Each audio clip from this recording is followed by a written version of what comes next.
A expressão no rosto dele quando a advogada leu o testamento final da minha mãe, quando ela disse as palavras beneficiária exclusiva e propriedades em nome de, quando mencionou os números, aqueles números que fizeram o maxilar dele cair literalmente, fisicamente cair. E eu, pela primeira vez em 5 anos, desde que minha mãe morreu naquela cama de hospital segurando minha mão, sorri. Não um sorriso educado, um sorriso verdadeiro, completo, vitorioso. Mas estou me adiantando demais na história. Deixe-me voltar ao começo, ao dia em que tudo mudou, ao meu 18º aniversário. Ou melhor, ao dia que deveria ter sido meu 18º aniversário. Meu nome é Helena. Tenho 23 anos agora, mas esta história começa quando eu tinha 17, quase 18. E preciso confessar algo que carrego comigo todos os dias. Durante 5 anos, vivi com um homem que me odiava, me humilhava e fazia questão de me lembrar diariamente que eu era um peso. E durante 4 desses 5 anos,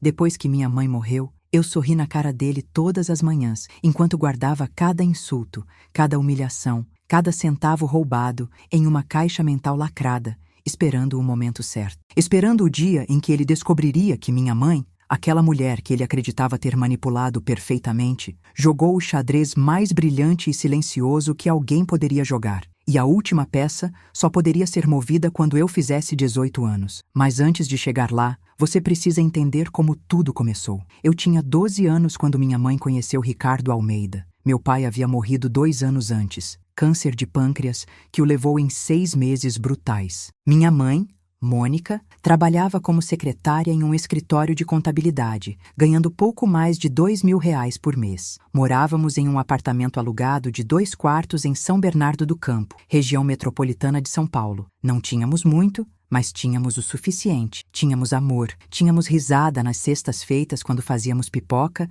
e assistíamos filmes velhos. Tínhamos paz. Ricardo apareceu em uma festa da empresa. 42 anos, bonito de uma forma polida e ensaiada, dono de uma loja de materiais de construção na Zona Leste. Ele dirigia um Corolla prata, usava camisas polo de marca e tinha aquele tipo de confiança que algumas pessoas confundem com caráter. Minha mãe estava vulnerável. 5 anos de viuvez, trabalhando duro, criando uma filha sozinha. Quando ele começou a cortejá-la com jantares em restaurantes com toalhas de mesa de pano e flores toda semana, ela se permitiu acreditar que merecia aquilo. Eu me lembro da primeira vez que ele jantou em nossa casa. Trouxe vinho caro, elogiou a comida da minha mãe exageradamente e me deu um presente. Um livro que eu mencionei gostar em uma conversa casual semanas antes. Pensei, ele prestou atenção. Ele se importa. Que idiota eu fui. Eles se casaram 8 meses depois. Eu tinha 13 anos recém-completados. Nos mudamos para a casa dele,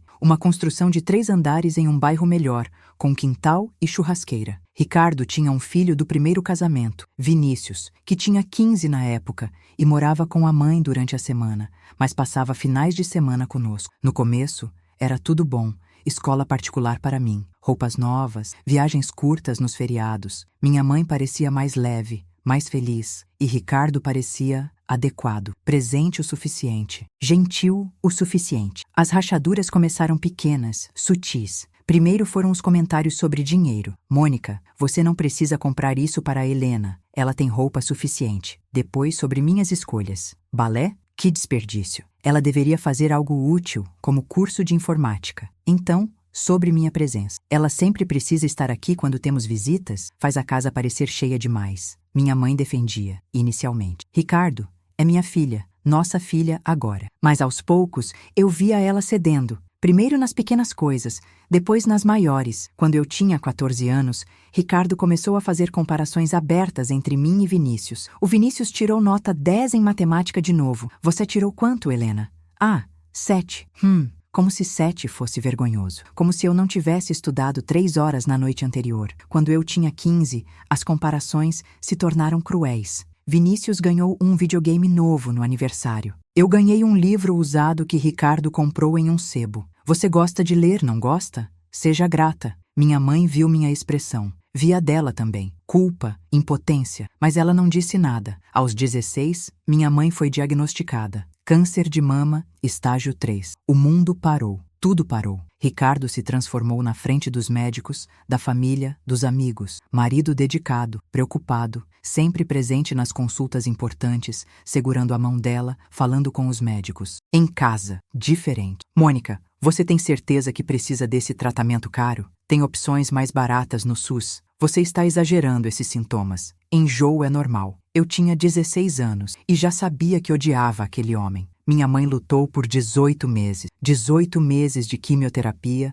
radioterapia, cirurgias, esperança, desespero. Eu faltava escola para ficar com ela. Aprendia a trocar curativos, a segurar a cabeça dela quando vomitava, a fingir que estava tudo bem quando claramente não estava. E em algum momento durante esse período, algo mudou nos olhos da minha mãe. Algo endureceu. Ela começou a fazer ligações secretas, a sair para encontros que ela dizia serem consultas médicas, mas duravam tempo demais e ela voltava com pastas, papéis. Uma vez, a peguei chorando no banheiro, segurando documentos. Quando perguntei, ela me abraçou forte e disse: "Estou apenas me certificando que você vai ficar bem, meu amor. Prometo." 3 semanas antes dela morrer, em uma tarde de agosto fria e cinzenta, ela me chamou no quarto dela. Ricardo tinha saído para a loja. Estávamos sozinhas. Ela estava tão magra que os ossos faziam sombras sob a pele, mas os olhos estavam alertas, focados. "Helena", ela disse, segurando minhas mãos com força surpreendente, "preciso que você me ouça com muito cuidado. Preciso que confie em mim, mesmo quando não entender, mesmo quando doer. Mãe, você está me assustando. Eu sei coisas sobre o Ricardo, coisas que descobri, coisas que vão mudar tudo." Ela tossiu, uma tosse profunda e molhada. "Mas só podem mudar se você aguentar. Se você for forte. Você consegue ser forte para mim? Mãe, quando eu morrer..." Ela levantou a mão quando comecei a protestar. "Quando eu morrer, você vai morar com o Ricardo até fazer 18 anos. Vai ser difícil. Ele vai ser pior do que já é. Mas você precisa aguentar. No seu 18º aniversário, exatamente à meia-noite, vai acontecer algo. Pessoas vão até você. Vão trazer coisas, instruções. Você vai entender tudo então." "Que pessoas? Que instruções?" Ela sorriu, um sorriso triste, mas determinado. "A vizinha, Dona Carmen. Ela sabe de tudo. E outros. Pessoas que eu confio. Eles vão cuidar de você quando eu não puder mais." Ela pegou um envelope pequeno do criado mudo, escondido sob a Bíblia dela. "Isso é para você abrir quando eles chegarem. Não antes. Prometa." Eu prometi. 2 semanas e 4 dias depois, ela morreu. Tinha 43 anos. O funeral foi em uma terça-feira chuvosa. 100 pessoas apareceram. Ricardo chorou. Chorou de verdade, eu acho. Talvez ele a amasse à sua maneira distorcida. Ou talvez apenas chorasse pela inconveniência, pela perda de aparência de família perfeita. No dia seguinte, a primeira humilhação real começou. "Helena, você vai mudar para o quarto menor. Vinícius vai precisar do seu quarto quando estiver aqui nos finais de semana." Eu tinha 17 anos, acabara de perder minha mãe e estava sendo transferida para um quarto de 3 metros quadrados que era usado como depósito. Mas eu me lembrei da voz da minha mãe: "Seja forte, aguente." Então eu disse: "Tudo bem, Ricardo." E nos meses seguintes, piorou. Ele cancelou minha escola particular. Muito caro. Escola pública é boa o suficiente. Vendeu o carro que minha mãe usava e comprou um SUV novo para ele. Eu preciso de algo confiável para trabalho. Parou de dar dinheiro para minhas coisas. "Você tem 17 anos. Arrume um emprego." Eu arrumei. Trabalhava em uma lanchonete depois da escola, 4 horas por dia, ganhando R$ 900 por mês. Pagava meu celular, meus produtos de higiene, minhas roupas. Ricardo cobrava R$ 300 de ajuda com as contas. Eu pagava. E quando reclamava, quando ousava questionar qualquer coisa, ele dizia: "Você deveria ser grata. Poderia te colocar na rua. Você não é minha filha de sangue. Fico com você por respeito à memória da sua mãe." Mas eu aguentei, porque minha mãe pediu. Porque tinha aquele envelope escondido na gaveta da minha escrivaninha. Porque algo dentro de mim, alguma voz dizia: "Espere, aguente. Vai fazer sentido." 3 meses antes do meu aniversário de 18 anos, Ricardo me chamou na sala. Vinícius estava lá. Tinha 19 agora. Tinha acabado de reprovar no 2º ano da faculdade de administração pela 2ª vez. Ricardo estava animado de um jeito estranho. "Helena, sobre seu aniversário de 18 anos, não vamos fazer festa." Meu coração afundou. Minha mãe sempre falava sobre meu aniversário de 18, como seria especial, como ela planejaria algo inesquecível. E agora? "Mas você sempre falou que os 18 anos são importantes", eu disse, odiando como minha voz soava pequena. "São, para algumas pessoas. Para o Vinícius foi importante. Fizemos uma festa grande com banda. Você se lembra? Eu me lembrava. 200 convidados, banda ao vivo, churrasco que custou R$ 8.000. Eu ajudei a servir as bebidas. Mas para você, Helena, vamos ser honestos. Você não tem muitos amigos. Seria um desperdício. Vinícius riu. Literalmente riu. É verdade, pai. Ela mal sai de casa. Eu trabalho, eu disse friamente. Depois da escola. Lembra? Exatamente, Ricardo disse, como se eu tivesse provado o ponto dele. Você está sempre ocupada, não precisa de festa. Além disso, decidi usar o dinheiro que separei para algo mais útil. O Vinícius precisa de um carro. Vai facilitar para ele ir para a faculdade. Algo dentro de mim se partiu. Você ia gastar dinheiro comigo e mudou de ideia? Não ia gastar. Considerei. Depois avaliei as prioridades. O Vinícius é meu filho. Precisa de apoio nessa fase difícil.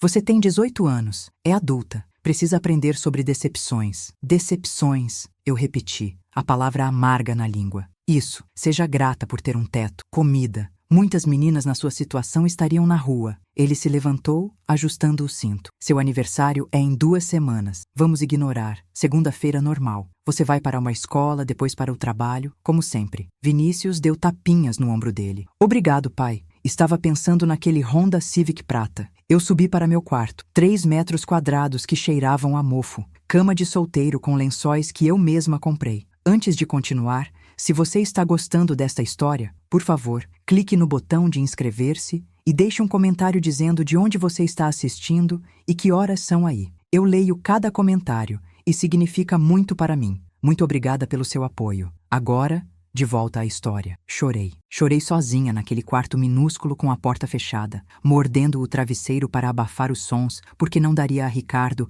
a satisfação de me ouvir quebrar. Chorei pela minha mãe, que não estava lá, pela festa que ela teria feito, pelas 18 velas que ela teria acendido, pelo abraço que ela teria dado. Meu aniversário caiu em uma sexta-feira, 15 de março. Acordei às 6 da manhã. Nenhum parabéns, nenhum cartão. Ricardo já tinha saído para a loja. Vinícius estava dormindo, como sempre. Fui para a escola. Meus amigos, os poucos que eu tinha, cantaram parabéns no intervalo. Trouxeram um cupcake da padaria com uma velinha. Sorri. Agradeci. Fingi que estava tudo bem. Depois da escola, fui direto para o trabalho. Fritura, cafeteira, clientes reclamando que o hambúrguer demorava. Saí às 9h30 da noite. Peguei 2 ônibus para casa. Cheguei às 10h40. A casa estava escura. Ricardo tinha saído. Não sei para onde. Não me importei. Subi para meu quarto. Tomei banho. Vesti o pijama mais velho e macio. Olhei para o envelope da minha mãe na gaveta. À meia-noite, ela disse. Faltavam 20 minutos. Sentei na cama, contando os minutos no relógio digital barato na mesinha. 11h45, 11h50, 11h55. À meia-noite exata, bateram na porta da frente. Meu coração parou, depois disparou.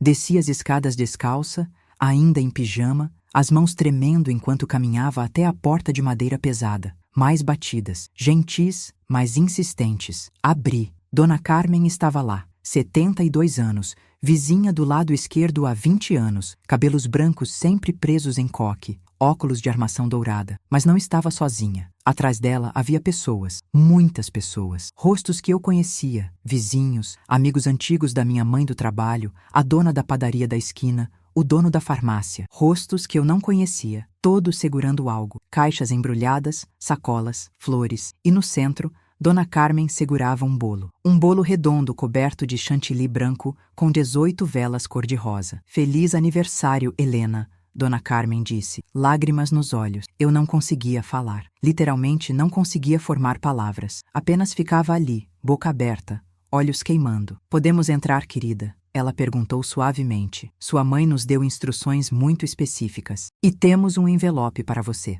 Eu me afastei, deixando-os entrar. 32 pessoas, contei depois. 32 pessoas entraram na casa de Ricardo Almeida naquela sexta-feira à meia-noite, carregando pedaços da festa que minha mãe planejou meses antes de morrer. Eles transformaram a sala de estar. Balões cor-de-rosa e dourado apareceram como mágica. Uma faixa dizendo, Feliz 18 anos, Helena. A mesa de centro foi coberta com uma toalha branca e enchida de comida. Salgadinhos que eu amava, doces, refrigerante, um ponche rosa que a Dona Carmen fez pessoalmente. Tudo conforme a lista da sua mãe. explicou seu João, o dono da padaria, um homem gordo e alegre, com mãos sempre cheirando a farinha. Ela veio até minha loja 8 meses antes de... Bem, antes. Pagou tudo adiantado. Disse para eu preparar e trazer exatamente à meia-noite do seu aniversário de 18. Ela fez isso com todos nós, disse Luciana, uma antiga colega de trabalho da minha mãe que eu não via há 2 anos. Me procurou, me deu dinheiro, me disse exatamente o que comprar para você. Ela me entregou uma caixa grande embrulhada em papel dourado. Roupas. Ela escolheu cada peça. Até escreveu os tamanhos que você provavelmente usaria agora. Acertou todos. Eu estava chorando. Lágrimas descendo silenciosas, imparáveis. Mas tem mais, Dona Carmen disse, me guiando para sentar no sofá. Ela me entregou um envelope grosso, de papel creme, pesado. Meu nome escrito na letra cursiva perfeita da minha mãe, Helena. Abrir quando todos estiverem reunidos. Minhas mãos tremiam tanto que mal consegui romper o lacre. Dentro havia 4 itens. Primeiro, uma carta, 5 páginas escritas à mão. Segundo, um cartão de banco que eu não reconheci, em meu nome. Terceiro, um chaveiro com uma única chave e uma etiqueta com endereço. Quarto, um cartão de visita de um escritório de advocacia do centro de São Paulo. Comecei pela carta, a voz da minha mãe, congelada em tinta azul. Minha Helena querida, se você está lendo isto, significa que funcionou, significa que você aguentou, significa que você foi forte mesmo quando eu pedi o impossível. Estou tão orgulhosa de você, tão orgulhosa que palavras parecem pequenas demais. Deixe-me explicar tudo, porque você merece entender. Quando conheci Ricardo, pensei ter encontrado um bom homem, um homem que nos daria estabilidade depois de anos difíceis. Eu estava errada, percebi isso cedo, mais cedo do que você imagina. Mas eu era covarde, Helena. Covarde e cansada. E quando fiquei doente, pensei que talvez ele melhorasse, que talvez o medo de me perder o suavizaria. Me enganei de novo. Então comecei a investigar, porque algo nele nunca se encaixou. As contas não faziam sentido. O dinheiro que ele alegava ter versus o estilo de vida. A loja que supostamente ia tão bem, mas sempre tinha problemas de fluxo de caixa. O filho mimado que nunca trabalhava, mas sempre tinha dinheiro. Contratei um investigador particular. Custou R$ 4.000 que economizei secretamente ao longo de 1 ano. E Helena, o que ele descobriu? Ricardo Almeida está falido, completamente falido. A loja tem dívidas de R$ 340 mil.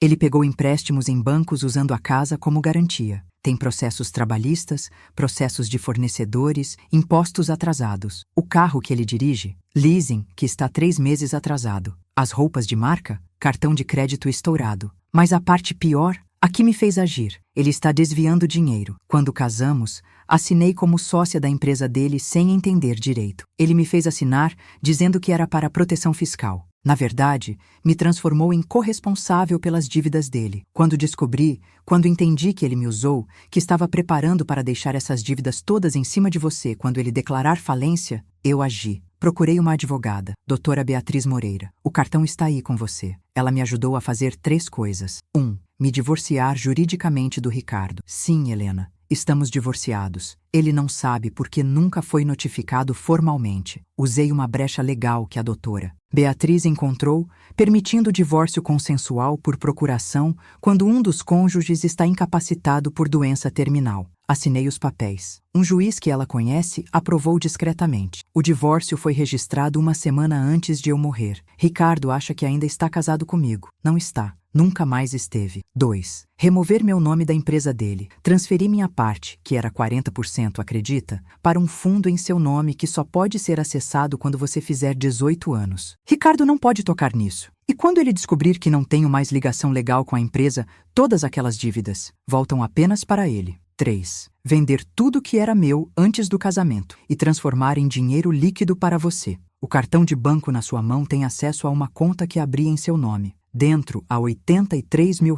É o dinheiro da venda do apartamento onde morávamos, antes do Ricardo, mais investimentos que meu pai, seu avô, me deixou e que eu nunca contei para Ricardo, mais a indenização trabalhista que recebi quando saí do emprego ao ficar doente. Tudo protegido legalmente. Tudo seu, apenas seu. A chave é de um apartamento que comprei no nome do meu pai. Ele morreu há 20 anos, mas nunca transferi oficialmente. Fica em Santo André, 2 quartos, mobiliado. É pequeno, mas é seu. Quitado. Nenhuma dívida. Nenhuma hipoteca. Quando você fizer 18, pode morar lá, fugir dessa casa, fugir dele. Mas Helena, tem uma última coisa, a mais importante. Você não precisa fazer nada com essa informação. Pode simplesmente pegar o dinheiro, mudar para o apartamento e seguir sua vida. Essa sempre é uma opção. Eu entenderia, eu apoiaria. Mas se quiser justiça, se quiser vê-lo enfrentar as consequências de cada humilhação, cada palavra cruel, cada momento que ele fez você se sentir pequena,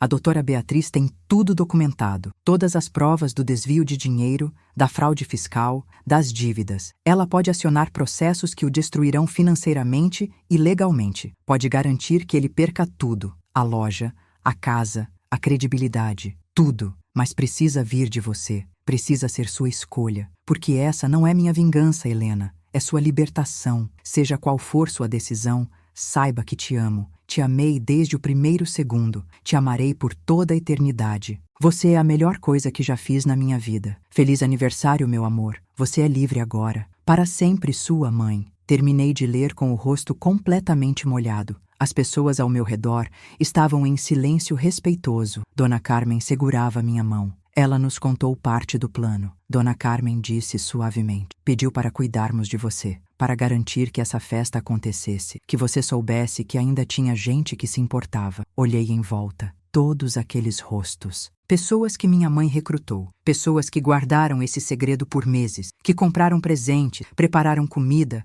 seguraram balões e esperaram até exatamente meia-noite para me dar isso. Ela amava você tanto, Luciana disse, enxugando os próprios olhos. Não parava de falar de você, de como você era forte, inteligente, como você ia fazer coisas incríveis. Eu abri os presentes, cada um escolhido pela minha mãe. Livros que eu queria, roupas perfeitas para meu estilo, um notebook novo, material de arte. Tudo que ela sabia que eu amaria, mas nunca poderia pagar. Cantamos parabéns. Apaguei 18 velas, enquanto 32 pessoas cantavam desafinadas e alto. Comi bolo, sorri, ri. Pela primeira vez em um ano, senti algo além de dor e raiva. Às 2 da manhã, eles começaram a ir embora. Cada um me abraçou. Cada um disse que minha mãe seria orgulhosa. Cada um me deu seus números de telefone. Se precisar de algo, qualquer coisa. Dona Carmen foi a última a sair. Na porta, ela se virou. Sua mãe me fez prometer uma coisa, que eu te diria isto exatamente. Helena, você nunca foi o problema. Nunca foi pesada. Nunca foi demais. Você sempre foi exatamente suficiente, exatamente perfeita. E agora,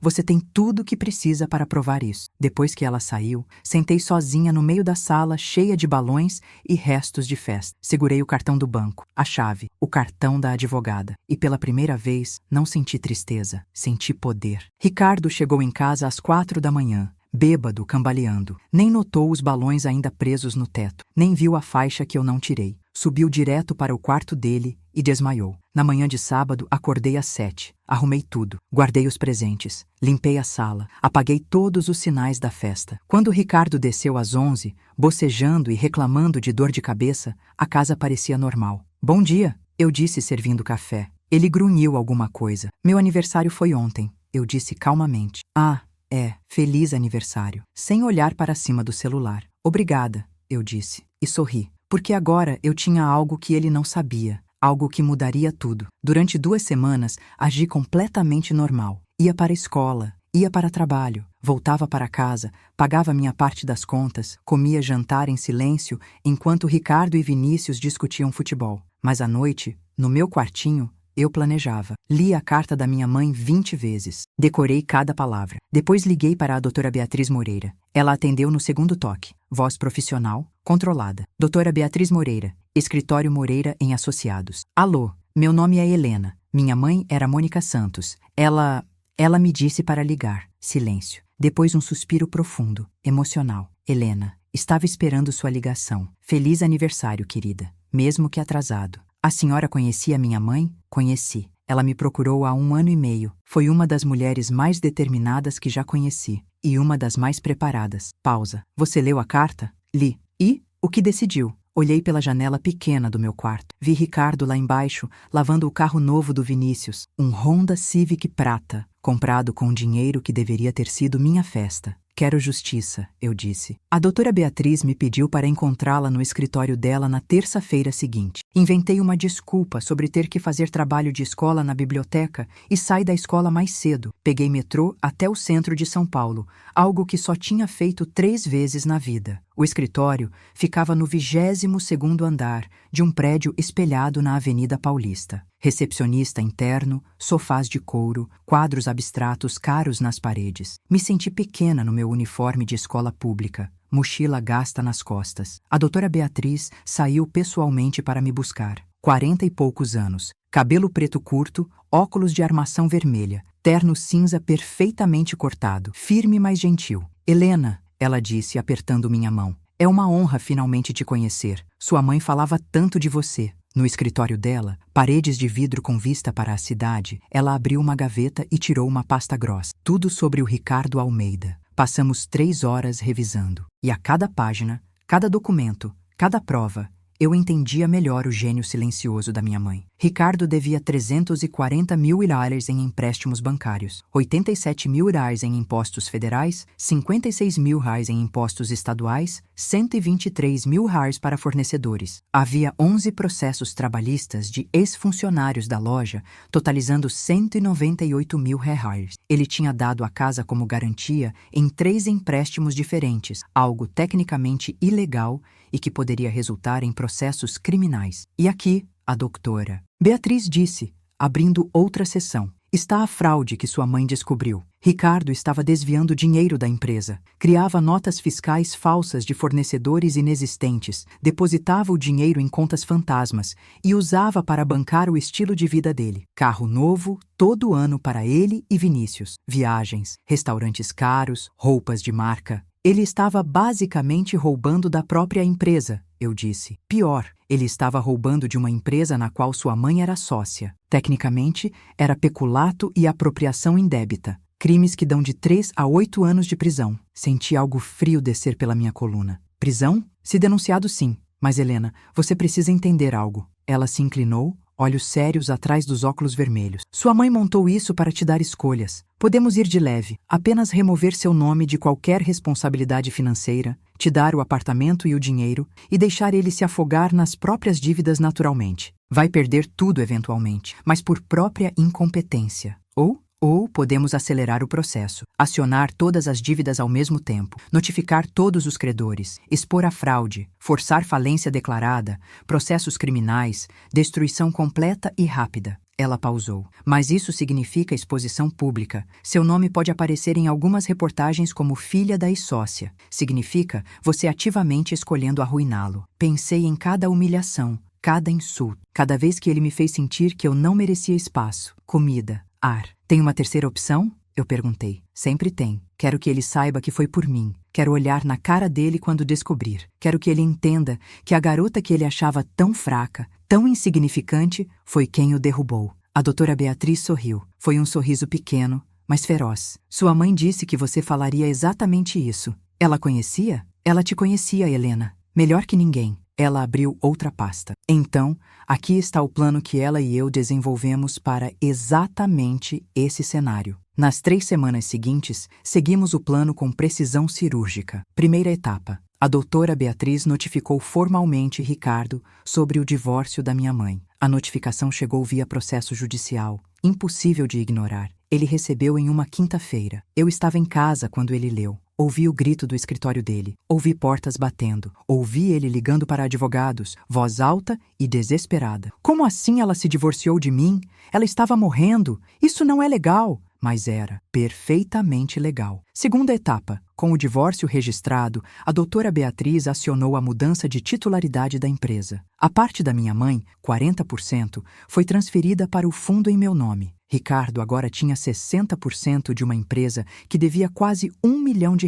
Ele tentou me processar. Ela manipulou sua mãe. Ela era criança. Isso não é válido. Mas eu tinha 18 anos quando a transferência foi efetivada. Legal. Incontestável. Terceira etapa. A doutora Beatriz notificou todos os credores simultaneamente que minha mãe não era mais sócia e que qualquer dívida assumida durante o casamento dela com Ricardo não tinha sua aprovação documentada. O que era verdade. Ela assinou muitos papéis sem ler porque confiava nele. 47 processos foram acionados contra Ricardo em 5 dias. A loja teve que fechar. Funcionários foram demitidos. Fornecedores colocaram correntes nas portas. Banco começou o processo de execução da casa. E através de tudo isso, eu continuava indo para a escola, para trabalho, chegando em casa e jantando. Calma, controlada. Ricardo estava enlouquecendo. Gritava ao telefone. Quebrou o computador dele atirando contra a parede. Culpava minha mãe. Aquela vadia me arruinou. Aquela doente manipuladora.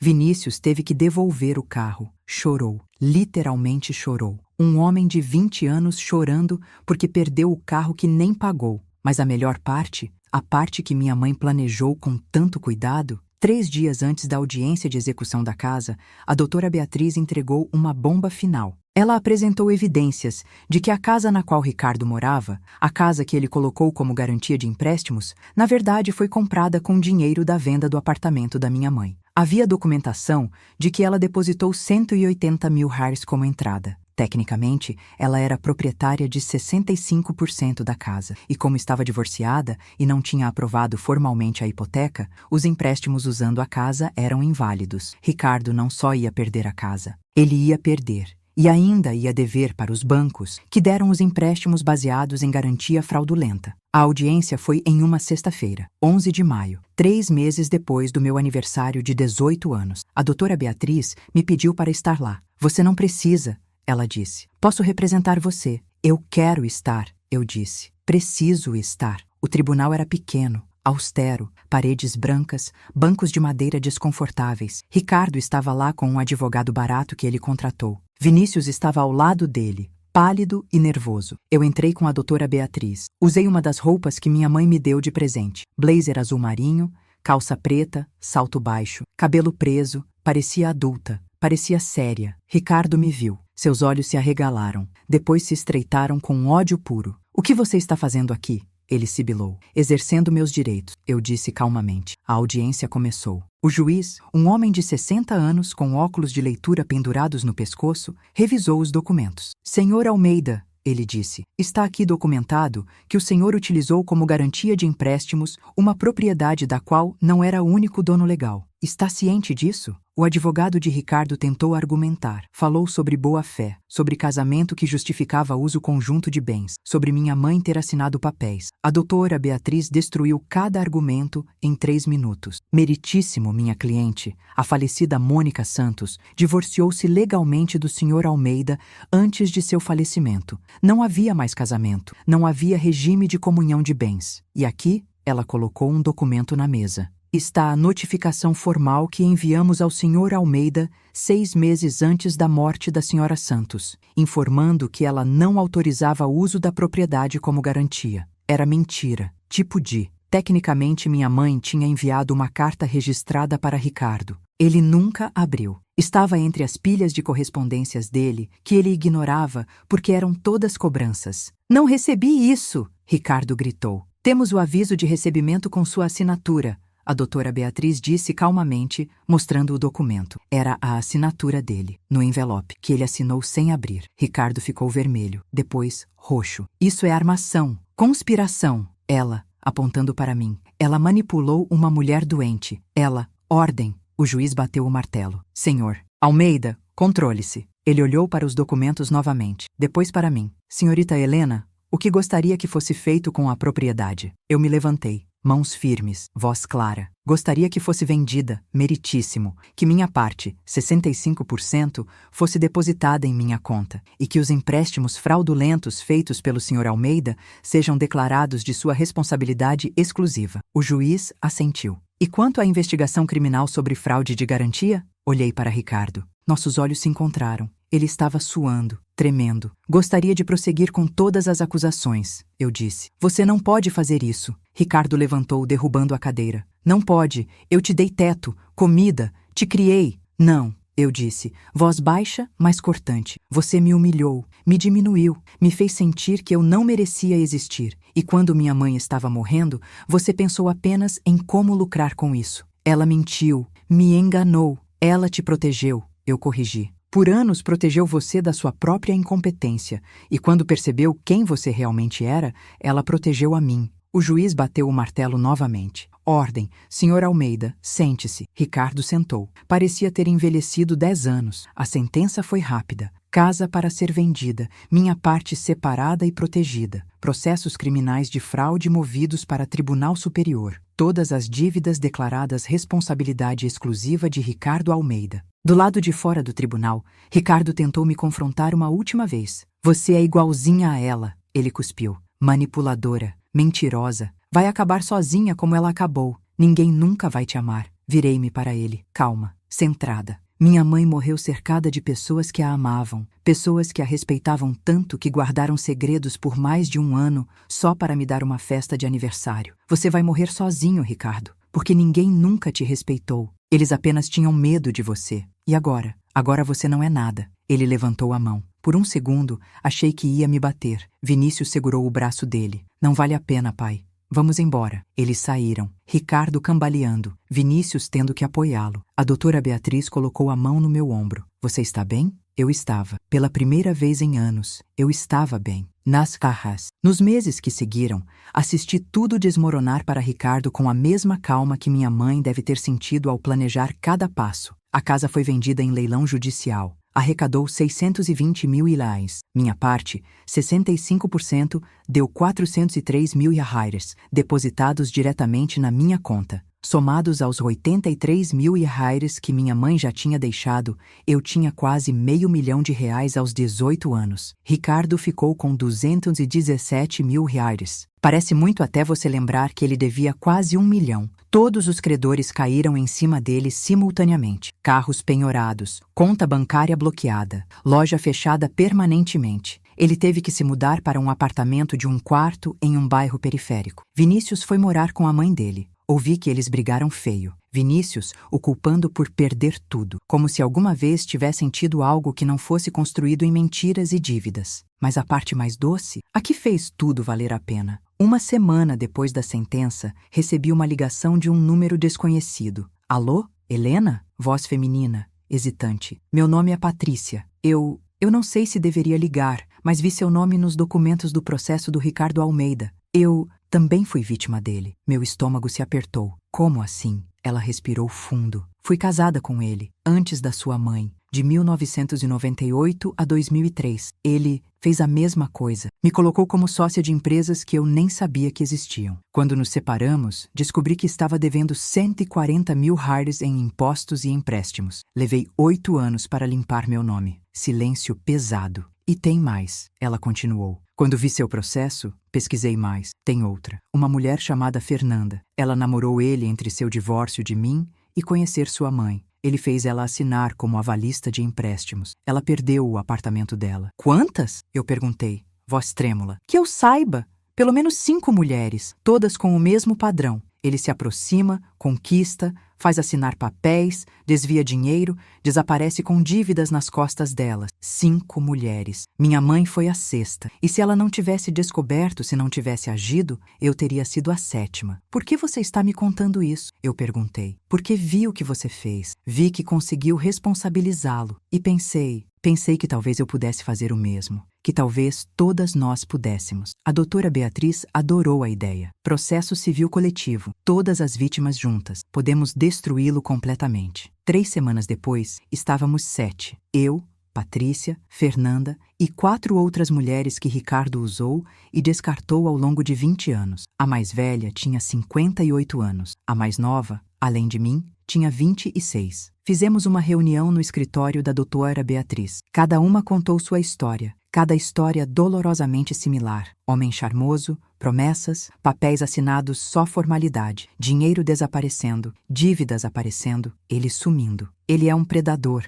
Patrícia disse, limpando lágrimas. Um predador financeiro e emocional. Escolhe mulheres vulneráveis, viúvas, divorciadas, mães solteiras, pessoas que só querem estabilidade. E nós vamos acabar com ele, eu disse. O processo foi brutal para Ricardo. Cada mulher testemunhou. Cada uma trouxe documentos, provas, e-mails, mensagens, evidências de manipulação sistemática. A mídia pegou a história. Jornais locais primeiro, Depois nacionais. Homem acusado de golpe matrimonial contra 7 mulheres. Vítimas se unem para derrubar golpista. Ricardo tentou se defender em uma entrevista. Foi patético. Não sou golpista. São apenas ex-namoradas amarguradas. Relacionamentos que terminaram mal. Mas a repórter tinha feito a lição de casa. Senhor Almeida, 7 mulheres diferentes ao longo de 20 anos, todas com o mesmo padrão de perdas financeiras? Isso não é coincidência. Ele gaguejou, suou, desligou a câmera e fugiu da entrevista. O processo coletivo levou 7 meses. Em dezembro daquele ano, a sentença. Ricardo Almeida foi condenado por estelionato, apropriação indébita e fraude. 3 anos e meio de prisão. Mais 890 mil reais em reparações para as vítimas. Ele não tinha 890 mil reais, não tinha nada. Então, tudo que ele adquirisse pelos próximos 20 anos seria penhorado para pagar as dívidas. Vinícius cortou contato com ele completamente. Mudou o sobrenome de volta para o da mãe. Na última vez que eu vi, estava trabalhando em um call center e morando em um kitnet. Ricardo começou a cumprir pena em janeiro. Regime semiaberto porque era réu primário. Mas mesmo assim, prisão. Eu não fui vê-lo. Não quis. Não precisava. Mas Patrícia foi. Ela me contou depois. Perguntei se ele se arrependia. Ela disse. Sabe o que ele respondeu? O quê? Que a única coisa de que se arrependia era ter subestimado você, que deveria ter te posto para fora de casa quando sua mãe morreu, que foi erro de estratégia mantê-la lá. Sorri. Foi um sorriso triste, mas verdadeiro. Ele ainda não entendeu. Entendeu o quê? Que não era sobre estratégia. Era sobre ele ser uma pessoa horrível. E pessoas horríveis sempre acabam sozinhas. Quanto a mim, mudei para o apartamento que minha mãe deixou. 2 quartos em Santo André, mobiliado simplesmente, mas com gosto. Na primeira noite, achei uma carta que ela tinha escondido debaixo do colchão do quarto principal. Helena, se está lendo isto, você está em casa, sua casa, onde ninguém pode te dizer que não merece espaço, onde ninguém pode te fazer sentir pequena. Espero que seja feliz aqui, que construa memórias felizes, que encha os quartos de risadas e luz. Te amo infinitamente. Mãe, chorei. Mas eram lágrimas boas. Terminei o ensino médio. Passei em 2ª colocação em Direito na USP. Decidi seguir os passos da doutora Beatriz. Ajudar outras pessoas como minha mãe foi ajudada. As outras mulheres do processo nos tornamos amigas. Nos encontrávamos mensalmente para jantar. Terapia coletiva informal. Celebrando vitórias pequenas. Apoiando em dias difíceis. Patrícia abriu uma ONG que ajuda mulheres a sair de relacionamentos financeiramente abusivos. Fernanda virou palestrante sobre alfabetização financeira. Cada uma de nós transformou a dor em propósito. E 6 meses depois da prisão de Ricardo, recebi um e-mail. Era de Vinícius. Helena, sei que não tenho direito de falar com você. Sei que provavelmente me odeia. E teria razão. Mas preciso dizer, me desculpe, por cada riso, por cada momento que fiquei calado enquanto meu pai te humilhava, por cada vez que aceitei privilégios que eram tirados de você. Estou em terapia agora, tentando entender por que demorei tanto para ver, por que fui cúmplice, por que escolhi conforto em vez de fazer o certo. Não espero perdão. Só queria que soubesse que sei que fui horrível e estou tentando ser melhor. Vinícius. Li 3 vezes. Não respondi imediatamente. Esperei 1 semana. Depois escrevi. Vinícius, aprecio o pedido de desculpas, mas você precisa entender que desculpas são palavras. O que importa é a ação. Se realmente quer ser melhor, seja. Trate as pessoas com respeito. Não seja cúmplice de abuso. Use o que aprendeu para ser diferente do seu pai. Não te odeio, mas também não te perdoo ainda. Talvez um dia, talvez não. De qualquer forma, você precisa viver com suas escolhas assim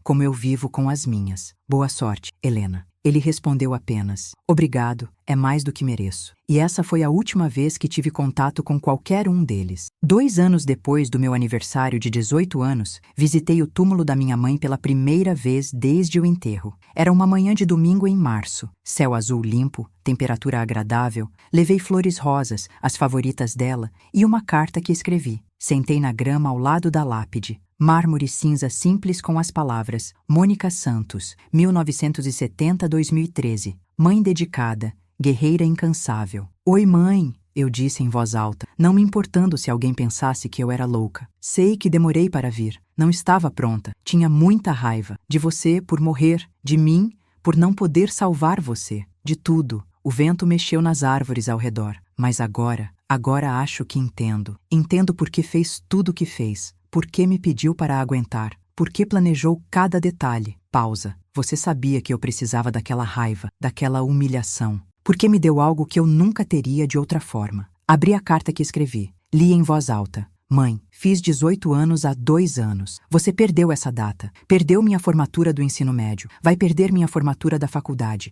Meu casamento se eu me casar. Meus filhos, se eu tiver. Isso dói. Sempre vai doer. Mas hoje percebi algo. Você não perdeu nada. Você estava em tudo. Cada passo que dei desde que você morreu foi com sua voz na minha cabeça, sua força nos meus ossos, sua inteligência guiando minhas escolhas. Quando confrontei Ricardo, você estava lá. Quando ajudei as outras mulheres, você estava lá. Quando escolhi direito, quando decidi ajudar pessoas, você estava lá. Você me deu mais do que herança financeira. Me deu modelo de coragem, de planejamento, de fazer o certo mesmo quando é difícil. Ricardo me disse uma vez que eu nunca seria nada, que era peso, problema. Você passou os últimos meses da sua vida provando que ele estava errado, não com palavras, com ações, com amor tão grande que transcendeu morte. Obrigada por tudo, por cada sacrifício, por cada segundo que passou planejando minha liberdade em vez de descansar na sua doença. Prometo usar tudo que me deu para fazer diferença, para ser o tipo de mulher que você ficaria orgulhosa. Te amo infinitamente, sua Helena. Quando terminei, estava chorando, mas eram lágrimas limpas, catárticas. Fiquei lá por 1 hora, contando para ela sobre a faculdade, sobre os amigos que fiz, sobre o trabalho voluntário que comecei na ONG da Patrícia, sobre o livro que estava lendo, sobre tudo e nada. Quando me levantei para ir embora, olhei para a lápide mais uma vez. Ah, e mãe, aquela festa que você planejou foi perfeita. Exatamente como você prometeu. Obrigada. Saí do cemitério diferente de como entrei. Mais leve, mais inteira. Na semana seguinte, a doutora Beatriz me chamou no escritório. Tem algo que preciso te mostrar, ela disse, entregando um envelope. Dentro havia um documento, testamento, mas não da minha mãe. O que é isso? Seu avô materno, o pai da sua mãe. Ele morreu em 1993, quando sua mãe tinha 23 anos. Deixou algumas propriedades no interior de São Paulo. Eu sei. Minha mãe mencionou algumas vezes. O que ela não mencionou, a doutora Beatriz disse com um sorriso pequeno, é que ela nunca transferiu oficialmente essas propriedades. Manteve no nome dele propositalmente. E quando ela morreu, como única herdeira legal dele, as propriedades passam para a única herdeira dela. Você. Ela abriu um mapa. 3 propriedades. Uma casa em Campos do Jordão, alugada atualmente por $3.500 por mês. Um terreno em Atibaia, valorizado em aproximadamente 280 mil, e uma pequena fazenda em Socorro, com plantação de café arrendada por $2.200 mensais. Minha boca caiu. Eu não sabia. Sua mãe estava guardando. Planejava te contar quando você fizesse 21 anos, mas as circunstâncias mudaram. Ela pausou. Helena, somando tudo, aluguéis, valor das propriedades, o dinheiro que você já tem, você tem patrimônio líquido de aproximadamente 1,3 milhão. Não conseguia processar. R$1.300.000 aos 20 anos. Ela fez tudo isso, eu sussurrei. Planejou cada peça. Ela te amava, a doutora Beatriz disse simplesmente. E queria garantir que você nunca dependesse de ninguém. Nunca fosse vulnerável da forma que ela foi. Saí do escritório em choque. Liguei para a Patrícia. Você não vai acreditar. Contei tudo. Ela riu e chorou ao mesmo tempo. Sua mãe foi gênio.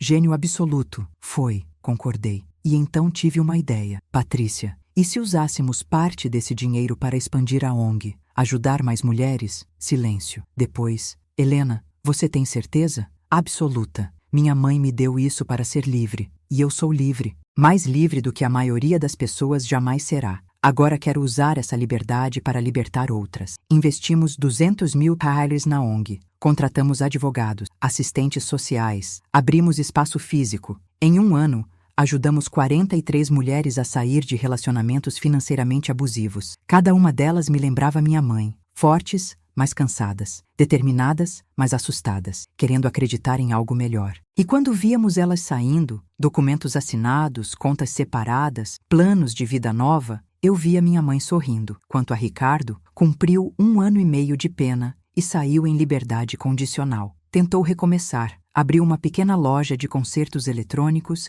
em um bairro distante. Ouvi que ele mora sozinho em um quarto de pensão, que Vinícius o visita uma vez por mês, mais por obrigação que amor, que ele envelheceu 20 anos em 2. Uma parte de mim sente pena, minúscula, mas existe, porque vejo um homem que tinha tudo, família, casa, negócio, e perdeu porque não conseguia parar de ser cruel. Mas a parte maior, lembra cada humilhação e sabe que justiça não é sempre sobre perdão. Às vezes, é apenas sobre consequências. Hoje, tenho 23 anos. Estou no 3º ano de Direito. Trabalho meio período na ONG. Moro no apartamento que minha mãe deixou, que decorei com fotos dela em cada cômodo. Tenho amigos, tenho propósito, tenho paz. E todas as manhãs, quando acordo, olho para a foto dela na minha mesa de cabeceira. A foto da festa do meu 18º aniversário, tirada 1 ano antes dela morrer. Ela está sorrindo, abraçada comigo, olhos brilhantes. Bom dia, mãe, eu digo. Todos os dias. E eu juro que às vezes sinto ela respondendo: Bom dia, meu amor. Estou orgulhosa de você. Na semana passada recebi um convite. Patrícia está lançando um livro sobre abuso financeiro e me pediu para escrever o prefácio. Aceitei. Sentei para escrever e as palavras fluíram. Minha mãe me ensinou que amor verdadeiro não é romântico ou passivo. É estratégico. É preparação. É fazer escolhas difíceis hoje para garantir liberdade amanhã. Ela me ensinou que ser forte não significa não chorar. Significa chorar, se levantar e continuar construindo. Ela me ensinou que justiça demora, mas sempre chega, para quem tem paciência. E mais importante, ela me ensinou que você nunca é pesada, nunca é demais, nunca é problema. Se alguém te faz sentir assim, o problema é deles, não seu. Este livro é para toda mulher que já se sentiu pequena, que já aceitou migalhas porque achava que não merecia banquete, que já permaneceu porque tinha medo de sair. Você merece mais. Você é mais. E há recursos, pessoas, caminhos para a liberdade. Minha mãe me mostrou o caminho mesmo quando não estava mais aqui. Espero que este livro mostre o caminho para você. Enviei para Patrícia. Ela ligou chorando. Perfeito. Absolutamente perfeito. O livro lança mês que vem. Toda a renda vai para a ONG. E enquanto escrevo isto, sentada no apartamento que minha mãe me deu, com fotos dela nas paredes, certificados de vitórias judiciais emoldurados e uma vida que construí do zero após ela partir, percebo algo. Ricardo estava certo sobre uma coisa, apenas uma. Eu nunca seria nada sozinha, porque eu nunca estive sozinha. Tive minha mãe. Mesmo na morte, ela estava comigo, guiando, protegendo, amando. Tive Dona Carmen e 31 outras pessoas que guardaram segredo e me deram festa. Tive a doutora Beatriz, que lutou por mim como lutou pela minha mãe. Tive Patrícia, Fernanda e 5 outras mulheres que transformaram vitimização em vitória. Tive e tenho uma rede de apoio que Ricardo, com toda sua arrogância e crueldade, nunca entenderia. Porque pessoas como ele não entendem amor real. Não entendem comunidade, não entendem que força verdadeira não é dominar outros, é levantar outros. Hoje, quando penso naquela noite, meu 18º aniversário, sozinha no quarto, chorando, achando que ninguém se importava, e então a porta batendo, 32 pessoas com bolo e presentes e amor. Percebo que aquele foi o momento que tudo mudou. Não quando confrontei Ricardo no tribunal, não quando ele foi preso, mas quando percebi que minha mãe, mesmo morta, me amava mais do que Ricardo jamais poderia me ferir. E esse amor me fez invencível. Ricardo me disse uma vez: você não merece festa. Seja grata por ter um teto. Mas tive festa. Tive mais de uma. Tive celebração de vida, de vitória, de liberdade. E quanto ao teto, tenho 4 propriedades, todas minhas, todas pagas, todas resultados do amor de uma mãe que planejou cada detalhe da minha liberdade. Então sim, Ricardo, sou grata. Mas não a você. Sou grata à mulher que você subestimou, que você achava que era fraca, manipulável, controlável. Sou grata a Mônica Santos, minha mãe, minha heroína, minha libertadora. E onde quer que ela esteja agora, espero que saiba. Funcionou, mãe. Tudo funcionou. Estou livre. Estou feliz. Estou bem. E vou passar o resto da vida honrando seu sacrifício, ajudando outras filhas, outras mulheres, a encontrar a mesma liberdade. Muito obrigada por assistir até aqui. Se esta história tocou você de alguma forma, por favor, deixe um like e se inscreva no canal. E nos comentários me conte. Você já passou por algo parecido? Como lidou? Ou conhece alguém que precisaria ouvir esta história? Seus comentários significam tudo para mim. Mais histórias impactantes como esta já estão na sua tela. Clique em uma agora e não perca a melhor parte. Você vai amar. Nos vemos na próxima.